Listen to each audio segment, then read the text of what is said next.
আপনার কি মনে হয় আমরা সবসময় কোনো না কোনো গোল পাকিয়েই থাকি? কাশি থামার পর তেজ স্বাভাবিক হয়ে প্রশ্নটা করলো ইলমাকে। আর ইলমা স্বাভাবিক ভঙ্গিতেই বলল, এই যে আপনি আর নির্ঝর মিলে আমাকে ও অনুকে নীরার কাছ থেকে সরিয়ে আনলেন। এরপর কফি বানানো আরও নানা বাহানা দেখিয়ে রুমে পাঠিয়ে দিলেন। এগুলো তো এমনি এমনি করেননি, তাই না? কোনো একটা বিষয় আমাদের থেকে অথবা পরিবারের সবার থেকে গোপন করার জন্যই করেছেন। তেজ উঠে দাঁড়িয়ে বলল, আপনার ভিতর থেকে সব বিষয়ে অতিরিক্ত সন্দেহ ও প্রশ্ন করার স্বভাব কি কখনো দূর হবে না ইলমা? সন্দেহ থেকে কেউ এতটা মিল রেখে কথা বলতে পারে বলে আপনার মনে হয় তেজ?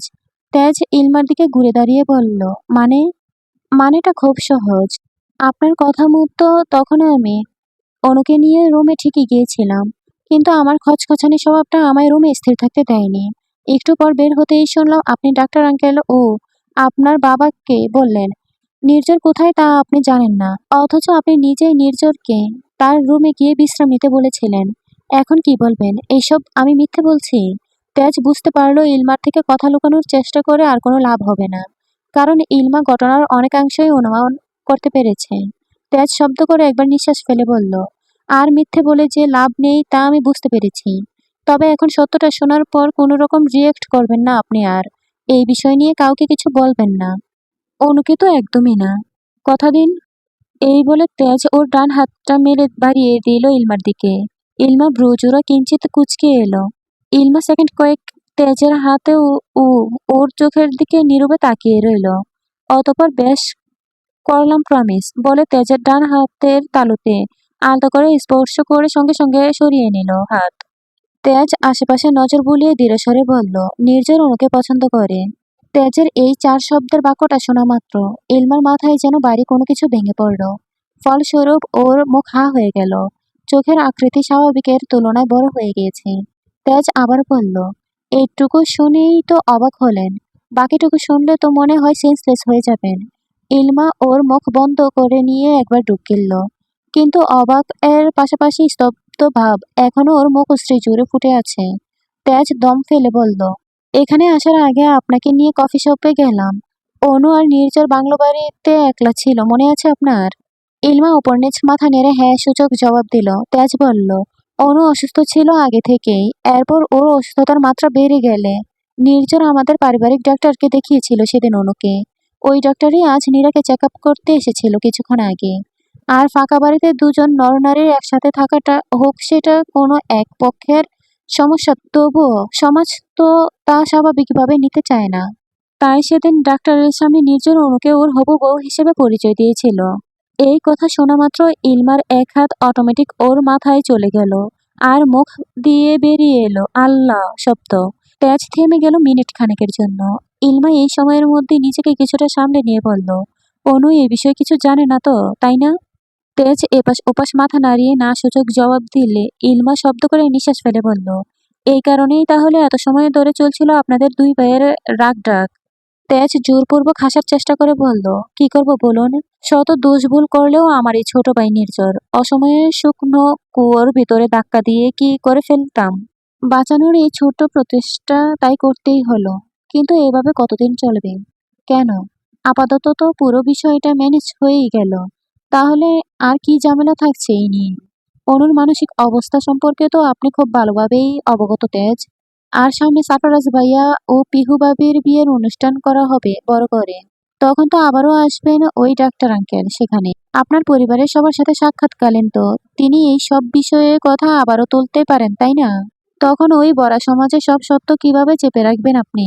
তেজ ইলমার কথা শুনে খানিক চিন্তায় পড়ে গেল। ইলমা আন্দাজ করে যা বলল তাই শতভাগ সত্যি। কিয়ৎক্ষণ নীরব থাকার পর তেজ হুট করে বলল, যদি নির্ঝর ওর মনের অনুভূতিগুলো আগেই অনুকে বলে দেয়, তারপর বাড়ির সবার সাথে কথা বলে একটা পজিটিভ ফয়সালা করে রাখা হয়, তাহলে তো আর নতুন করে ঝামেলা হবে না। আপনি কি শুনলেন না আমি কি বললাম? অনুর মানসিক অবস্থা এমনিতেই আনস্টেবল। হুট করে অনু ওর নিজের উপরে নিয়ন্ত্রণ হারিয়ে ফেলে পুরনো স্মৃতি মনে করে পুরোপুরি সুস্থ হতে তাই যথেষ্ট সময় প্রয়োজন ওর। আর ওর বয়সও মাত্র ১৬। এত কম বয়সী একজন মেয়ে যার এমন ভয়াবহ একটা অতীত আছে, সে সম্পর্ক আপনার পরিবার জানতে পারলে কি মেনে নিবে? তারা অনুকে নির্ঝরের জন্য সব থেকে বড় কথা, হাতে সময়ই আছে কয়েকদিন। এর ভিতরে এমন এমন ধাপগুলো পেরিয়ে সব পরিস্থিতি স্বাভাবিক করা কি এত সহজ বলে মনে হচ্ছে আপনার? তেজ আবারও দপ করে বসে পড়ল সোফায়। দু হাতে মাথার দুপাশের চুলগুলো মুঠো করছে আর ছাড়ছে সে। এভাবে একই কাজের পুনরাবৃত্তি কয়েকবার করার পর তেজ চোখ তুলে ইলমার দিকে তাকিয়ে বলল, তাহলে আপনিই একটা উপায় বলে দিন ইলমা, নয়তো অনেক বড় সর্বনাশ হয়ে যাবে। আমাকে আগে নির্জরের সাথে কথা বলতে হবে। কি কথা বলবেন আপনি? জানতেই পারবেন। এই বলে ইলমা তেজকে আর কিছু বলার সুযোগ না দিয়ে চলে গেল নির্জরের রুমের উদ্দেশ্যে। তেজ ইলমার যাওয়ার পানে তাকিয়ে বলল, নির্জরে রে, তোর নিজের জন্য খোরা করবরে সবার আগে আমাকেই দাফন করা হবে বলে মনে হচ্ছে। এই বলে তেজও উঠে ছুটল ইলমার পিছু পিছু। ইলমা নির্জরের রুমের দরজার সামনে এসে দাঁড়িয়ে বিড়ে রাখা পর্দাটা দু হাতে সরাতেই দেখল নির্জর কেবল একটা হাফ প্যান্ট পরে গলায় টাওয়াল ঝুলিয়ে চোখ বন্ধ করে ড্রেসিং টেবিলের সামনে দাঁড়িয়ে উড়াদুরা নাচছে। মাইক্রোফোন হিসেবে মুখের কাছে ধরে আছে নিজের ফোনটা। বিছানার উপর রাখা মিনি সাউন্ড বক্সে গান বাজছে। সেই গানের তালে নিজের বেসুরা কণ্ঠ নির্জরও গান গাইছে। গানটা হলো, বেলতলি সোলেমান ল্যাংটা, দোহাই ল্যাংটা, কাটা কেল্লা, কেল্লাই করে আল্লাহ আল্লাহ, গুনিশা আর কান্দুসা, বক্তে করে তোমার আশা, রাহ খালি শাহ, সুবহানা শাহ, তুমি বক্তের মুশকিল গো আসান, গুলিস্তানের গোলাপ শাহ বাবা, চরণ দুলি আমায় দিবা।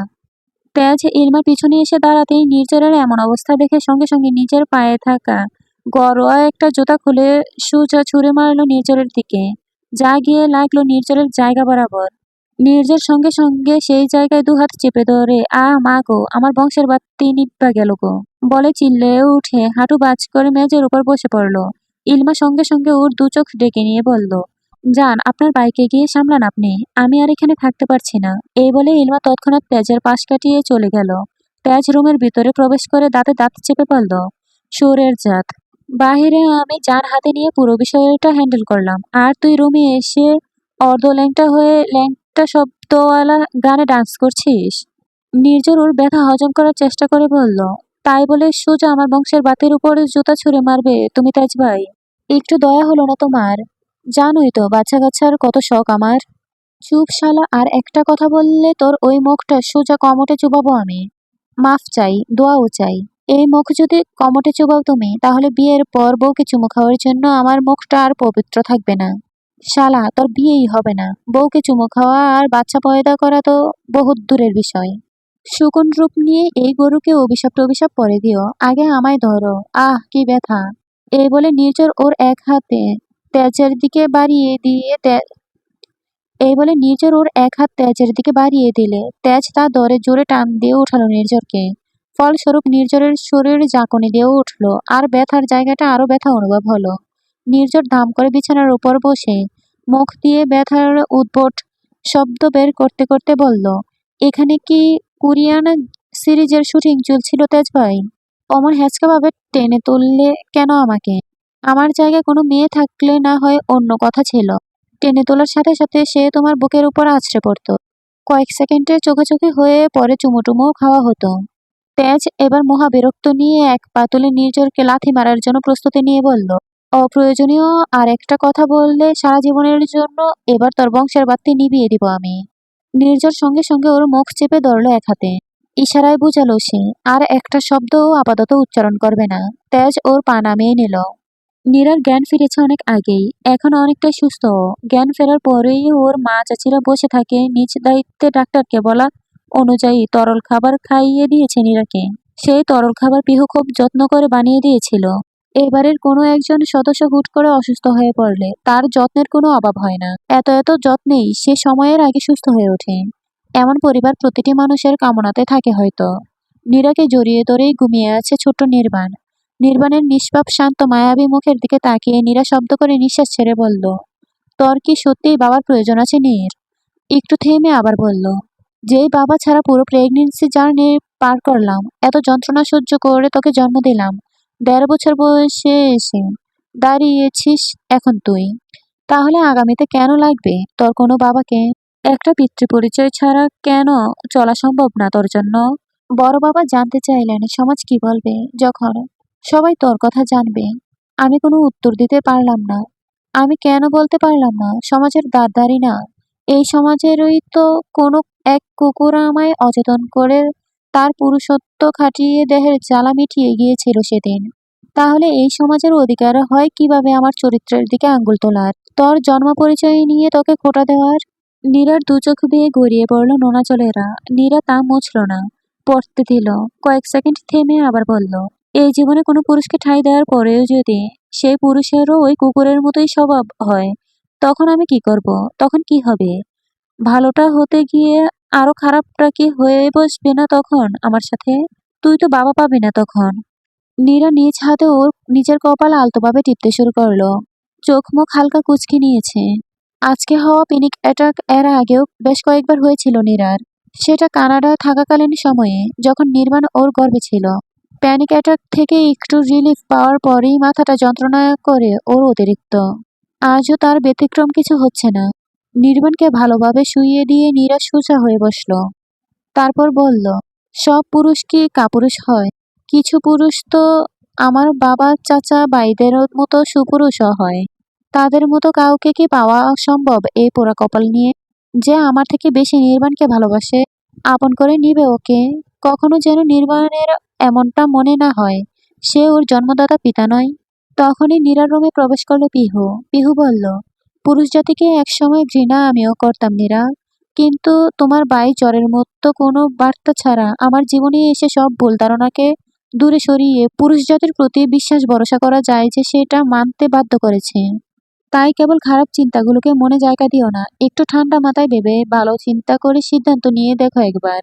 নিশ্চয়ই আল্লাহ তার বান্দাদের সব দিক থেকে দুঃখী করেন না। ভরসা রেখো তার উপর। নীরব নীরব রইল। সন্ধ্যাবেলা খানবাড়ির সব জুনিয়র সদস্যরা রেডি হয়ে ড্রয়িং রুমে উপস্থিত হয়েছে এই মাত্র। বিকেলবেলা শপিং এ যাওয়ার কথা ছিল ওদের, কিন্তু নীরার শরীরটা খারাপ থাকায় ওকে বিশ্রাম নেওয়ার জন্য পর্যাপ্ত সময় সারফরাজ দিয়েছিল। এখন নীরা পুরোপুরি সুস্থ বোধ করছে বিদায় সবার সাথে শপিং এ যাওয়ার অনুমতি পেয়েছে। নীরা নির্জরের সামনে এসে দাঁড়িয়ে কোলে থাকা নির্বাণকে ওর দিকে এগিয়ে দিলে নির্জর নিয়ে নিল। নীরা বলল, ছোট ভাইয়া, আজ শপিং করার পুরো সময়টাতে নির্বাণকে সামলানোর দায়িত্ব তোমার। তখন আমি না তোমাকে চিনবো আর না এই বাদর ছেলেকে, বুঝলে? নির্জন আহ্লাদে স্বরে বলল, হ্যাঁ হ্যাঁ, যা। আমার ভাগ্নে কখনো আমার কাছে বেশি হবে না। তুই সারা জীবন নিজের কাছে না নিতে চাইলেও ওকে আমি পেলে বসে বড় করতে পারবো। নীরা বেঞ্চি কেটে বলল, তার প্রমাণ আজই পাবো। নির্বাণ ওর হাতে থাকা প্লেন খেলনা নিয়ে খেলতে ব্যস্ত, এই জন্য আপাতত কোলবদল নিয়ে তার কোনো সমস্যা ছিল না। অনু আর ইলমা প্রথম ওদের সাথে যেতে চাইছিল না, কিন্তু পিহুর কথায় যেতে হচ্ছে ওদেরও। বাড়ির সিনিয়র মহিলা সদস্যরা বলেছেন তাদের যা কেনাকাটা করার তারা অনলাইনে অর্ডার করেই নিয়ে নিবেন। এই বয়সে শপিং মলে ঘুরে ঘুরে শপিং করার ধৈর্য আর তাদের কারোর মাঝেই নেই। পিহুর বাবা এই বাড়িতেই তার জন্য বরাদ্দকৃত রুমে বিশ্রামে আছেন। পায়ে লাগা গুলির জায়গাটা ব্যথা সারেনি পুরোপুরি। বেশি হাঁটাচলা বা বেশি সময়ে কোথাও বসে থাকাটা তার জন্য অনেক কষ্টকর হয়ে ওঠে, আর এক্ষেত্রে ডাক্তারের নিষেধাজ্ঞা আছে। অতঃপর সবার থেকে বিদায় নিয়ে খানবিলা থেকে বেরিয়ে এলো দুটো গাড়ি নিয়ে। সারফারাজ, পিহু, নির্জন, নির্বাণ এক গাড়িতে। অন্য গাড়িতে তেজ, ইলমা, অনু ও নীরা আছে।